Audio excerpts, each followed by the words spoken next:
ازيكم عاملين ايه؟ يا رب تكونوا بخير. النهارده قررت ان انا اعمل الشعار بتاع الاهلي. بس قررت ان انا مش هرسمه، بس انا قررت ان انا اعمله اعاده تدوير واعمله بالكولاج، كانه زي الموزايك كده. فهنفهم اكتر في اللي جاي يعني. فقررت ان انا اعمله، اشوف الورق اللي عندي واشوف ايه الحاجات اللي موجوده واستخدمها علشان اعمل بيها الشعار وكده. وطبعا مليون مبروك للاهلي ومبروك لجمهور الاهلي اللي جمهوره دايما في ظهر النادي الاهلي معاه، يعني دايما في كل حاجه، فمن حقه انه يفرح ويتبسط. فقررت ان انا لما ارسم الشعار بتاع النادي الاهلي اكيد مش هرسمه وخلاص واقول لكم اعملوا كذا او ما تعملوش كذا خط، لا، قلت لازم زي ما انتوا اتعودتوا مني لازم اجيب لكم معلومات عن النادي نفسه. انا دايما عايزه اقول لكم وهفضل اقول لكم دايما ان انا وجهه نظري ان انا لما بعلمكم رسم او تتعلموا حاجه هي مش مجرد رسمه وخلاص، لا، انا ببقى عايزه يبقى عندك معلومه، عندك ثقافه عامه بكل حاجه حواليك، تبقى مدرك كل حاجه انت بترسمها هي ليه اصلها ايه وايه وجهه النظر. قبل ما نبدأ رحلتنا للمعلومات اللي عن النادي الأهلي، في معلومتين هقول لكم عليهم. أنا عن نفسي كانوا معلومات جديدة بالنسبة لي، فيا رب تكون نفس المعلومات دي تبقى جديدة بالنسبة لكم. أول حاجة، مين أكتر لاعب خد بطولات مع النادي الأهلي؟ ده هقول لكم في آخر الفيديو. وكمان ومين اول كابتن للنادي الاهلي؟ يا ترى مين؟ هنعرف في اخر الفيديو. نبتدي بقى رحلتنا للمعلومات عن النادي الاهلي. النادي الاهلي تأسس من 110 سنة. صاحب فكرة اصلا يبقى فيه نادي للاهلي هو كان عمر لطفي بك. أول اجتماع اتعمل مجلس الإدارة للنادي الأهلي يوم 24 إبريل 1907. عشان كده لو لاحظتوا هتلاقوا الشعار بتاع النادي الأهلي مكتوب عليه 1907. أول ملعب اتعمل للنادي الأهلي كان 1909 وكان بيطلق عليه الوحش. أول فريق اتعمل للنادي الأهلي كان 1911. لما قرروا يعملوا شعار للنادي الأهلي كان صاحب الفكرة محمد شريف صبري بك. كمان أول فوز للنادي الأهلي في منطقة القاهرة عامة كان 1925. أول دوري ليهم كان 1948 و 1949. أول بقى دوري أبطال أفريقيا كان 1982. هسيبكم شوية تركزوا في الرسمة وهرجع تاني بشوية معلومات. كملوا الفيديو للآخر وياريت تقولوا لي رأيكم.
مرحلة اللون الأحمر في الشعار. لقيت ورق فوم عندي، ورق عادي وورق أبيض لونته بالأحمر عشان لو لقيت الورق ما قضاش معايا. فهتلاقوني جبت لكم الورق الاحمر ده والفوم، بس قررت في الاخر ان انا استخدم الفوم. فاقطعه كده زي ما انتوا شايفين قطع صغيره على قد ما اقدر، علشان اعمله زي الموزايك بيبقى نفس الحجم ده، وبقعد اقطعه بكسره بقى بأداة معينة علشان اعمل بيها الحاجة. فهتلاقوني اقطع الورق كده. ده بعد ما قطعت الورق، ولو احتجت تاني ممكن استخدمه. هلزقه بايه؟ هلزقه بالجلو عادي، ولو لقيت ان الجلو مش هيلزق معايا ممكن استخدم ساعتها الشمع. فزي انتوا شايفين كده انا ماشيه، انا رسمه الاوتلاين وعلى اساسه بحط الفوم وكده. نرجع تاني لمعلوماتنا عن النادي الاهلي. تخيلوا بقى مين اول لاعب ياخد احسن لاعب في النادي الاهلي؟ تعرفوا مين؟ تخيلوا كده، عايزاكم تفكروا كده لغايه اخر الحلقه.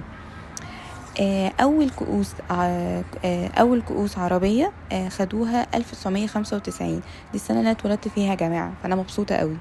واول دوري ابطال للعرب كان 1996 ياخدوه النادي الاهلي. امتى بقى اتلقب انه النادي لقب نادي القرن؟ 2001.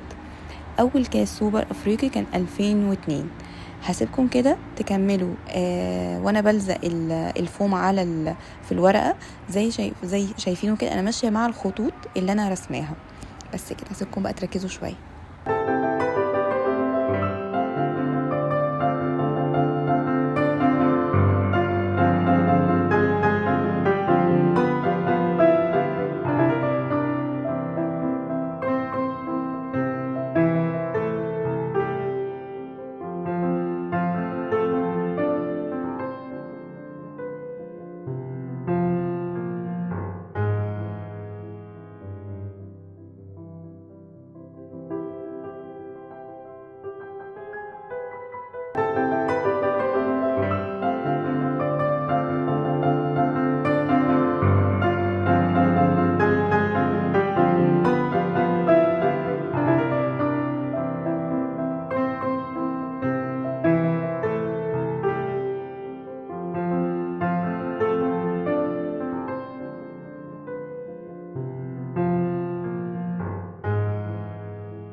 عايزه اقول لكم ان انا بلزق كل قطعه شبه التانية علشان تعمل معايا شكل البازل.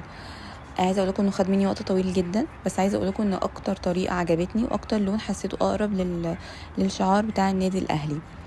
هتيجي بقى مرحله ان احنا نلزق زي ما قلت لكم، ممكن نلزق بالجلو او بمسدس الشمع، الحاجه المتوفره عندكم. نرجع بقى لكم معلومه كده صغننين عن النادي الاهلي. هو اول بطوله كاس سوبر كان 2003. النادي الاهلي عمل رقم قياسي في الفوز بالدوري 38 مره. اصغر كابتن كان في تاريخ النادي الكابتن كان حسام عاشور. فيعني استغربت قوي المعلومه دي وقلت الله ايه ده، دي حاجه مختلفه بالنسبه لي اعرفها. يا رب تكون معلوماتي عجبتكم واستفدتوا منها وتكونوا اول مره تسمعوها. وبس كده، سيبكم شويه بقى تركزوا تاني مع الشعار. نرجع تاني كمان شويه نقول اخر معلومتين عن النادي الاهلي، فعايزاكم تركزوا بقى لغايه اخر الفيديو.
ورجعت تاني ليكم. واخر حاجه بنعملها بنلون النجوم لشعار نادي الاهلي.